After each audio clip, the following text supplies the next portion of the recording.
RSSൽ നിന്നപ്പോഴാണ് RSSന് വേണ്ടിയാണ് അയാൾ ഈ കേസിലെല്ലാം പ്രതിയായിട്ട്. ശബരിമല കേസിൽ അദ്ദേഹം പ്രതിയാണ്.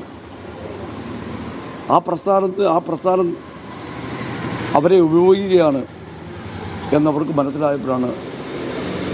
ശരത് മാത്രമല്ലല്ലോ, അതിൻ്റെ കൂടെ ഉണ്ടായിരുന്ന 63ഓളം വരെ ചെറുപ്പക്കാർ, അവർക്ക് മനസ്സിലായി അവർ ഈ ക്രിമിനൽ പ്രവർത്തനങ്ങൾക്ക് ഉപയോഗിക്കുകയാണെന്ന് അവർക്ക് ബോധ്യമായപ്പോഴാണ് അവരത് ഉപേക്ഷിക്കാൻ തീരുമാനിച്ചു. ഇപ്പോൾ അദ്ദേഹം കാപ്പ കേസിൽ പ്രതിയല്ല.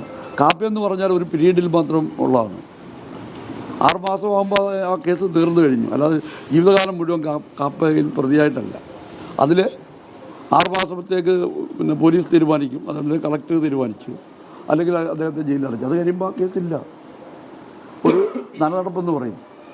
എന്നുവെച്ചാൽ സാമൂഹ്യ വിരുദ്ധ പ്രവർത്തനം നടത്തുന്നവരെ അതിൽ നിന്ന് പിന്തിരിപ്പിക്കുന്നതിന്, സാമൂഹ്യ വിരുദ്ധ പ്രവർത്തനം നടത്തുന്ന ആളുകളെ അതിൽ നിന്ന് പിന്തിരിപ്പിക്കുന്നതിന് വേണ്ടി പോലീസാണ് ഇത്തരം കാര്യങ്ങൾ സ്വീകരിക്കുന്നത്.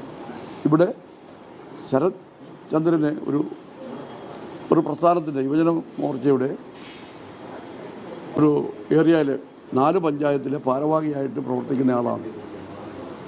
ആ പ്രസ്ഥാനത്തിന് വേണ്ടി ചെയ്തിട്ടുണ്ട്. അത് ഒരുപാട് കേസിൽ പ്രതിയായിട്ടുണ്ട്. അതൊന്നും ആ പ്രസ്ഥാനത്തിന് വേണ്ടി, ആ പ്രസ്ഥാനം അവരെ ഉപയോഗിക്കുകയാണെന്ന് അവർക്ക് ബോധ്യമായി. അല്ലെങ്കിൽ ഇത്രയാണ് ശരത് മാറുമ്പം വേറെ ബാക്കിയുള്ളവർ വരത്തില്ലല്ലോ. അന്നേരം അവരെ പിന്നെ ക്രിമിനൽ പ്രവർത്തനങ്ങൾക്ക് ഉപയോഗിക്കുകയാണെന്ന് അവർക്ക് ബോധ്യമായതിൽ നിന്ന് അതിൽ നിന്ന് മോചനമായി കഴിഞ്ഞാലും മാധ്യമങ്ങൾ അവരെ വിടില്ല എന്നുള്ളതാണ്. ശരൺചന്ദ്രൻ അതുപോലെ തന്നെ യുവമോർച്ചയിൽ നിന്നപ്പോൾ നിങ്ങൾ ഒരു ഇത്തരം അദ്ദേഹത്തിനെതിരായിട്ട് ഒരു ആരോപണവും ഉന്നയിച്ചു. അദ്ദേഹം അതെല്ലാം ഉപേക്ഷിച്ച് അദ്ദേഹം ശരിയായ രീതിയിലേക്ക് മാറാൻ തീരുമാനിച്ചപ്പോഴാണ് ഇപ്പോഴാണ് അദ്ദേഹത്തെ നിങ്ങൾ സാമൂഹ്യ വിരുദ്ധനായിട്ട് കാണുന്നത്. അത് സാമൂഹ്യ വിരുദ്ധൻ എന്ന് പറയുന്നത് പൊതുപ്രവർത്തകരുടെ പേരിൽ എടുക്കേണ്ട കേസല്ല എന്നുകൂടി നമ്മൾ മനസ്സിലാക്കുന്നു.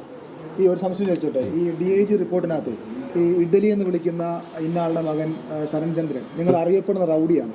നിങ്ങൾ ഈ സാമൂഹ്യ വിരുദ്ധ തടയൽ നിയമം കാപ്പ പ്രകാരം നിങ്ങളെ ചുമത്തിയിട്ടുള്ള നിങ്ങൾ ഈ ഇന്ന അധികാര പരിധിക്ക് വിട്ടു പോകരുത്, അധികാര സഞ്ചാരപഥം നിയന്ത്രിച്ചിട്ടുണ്ട്. ഏപ്രിൽ 16-ാം തീയതി അയാൾ കാപ്പ ലംഘിച്ചിട്ട് അയാളെ അറസ്റ്റ് ചെയ്ത് കോടതിയിൽ ഹാജരാക്കി. അവിടുന്ന് ജാമ്യത്തിൽ ഇറങ്ങി കോടതിയുടെ ഗേറ്റിലെത്തിയപ്പോൾ വീണ്ടും അറസ്റ്റ് ചെയ്തു. അങ്ങനെ പോയി ഹൈക്കോടതി ജാമ്യം കിട്ടി അദ്ദേഹം ഇപ്പം ഈ കഴിഞ്ഞ ജൂൺ 21 പുറത്തിറങ്ങിയത്. അപ്പോൾ ആ കാപ്പ വിദൂരമായ ഒരു കാപ്പയാണ്.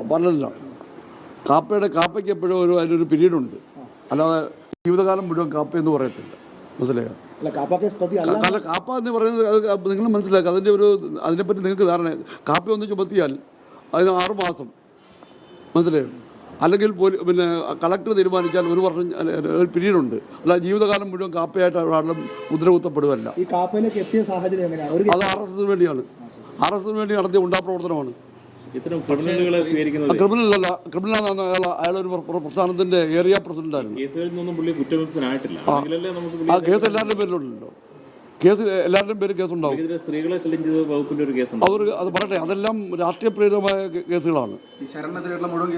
പൊളിറ്റിക്കൽ കേസ് അല്ലാതെ ഒരു കേസുമില്ല. ഇപ്പോൾ അവസാനമായി ഉണ്ടാകുന്ന അതും DFI-യുമായിട്ടുണ്ടായ ഒരു പ്രശ്നമാണ്. ഈ മലയാളപ്പുഴയിലെ പാർട്ടി സഹാക്കളൊക്കെ പല വാട്സപ്പ് സ്റ്റാറ്റസ് ഫേസ്ബുക്ക് ഇടുന്നുണ്ട്, ഞങ്ങളുടെ പാർട്ടി ഇങ്ങനെയല്ലെന്നൊക്കെ. അങ്ങനെ ഇടാൻ കാര്യമുണ്ട്? പാർട്ടിക്കാരല്ലല്ലോ, പാർട്ടി എടുക്കുന്ന തീരുമാനത്തോട് പാർട്ടി തരും. കൂടുതൽ പ്രതികൾ വരുമ്പോഴും ഇതുപോലെ തന്നെ നമ്മൾ പ്രതികളൊന്നും നമ്മൾ തീരുമാനിക്കുന്നില്ല.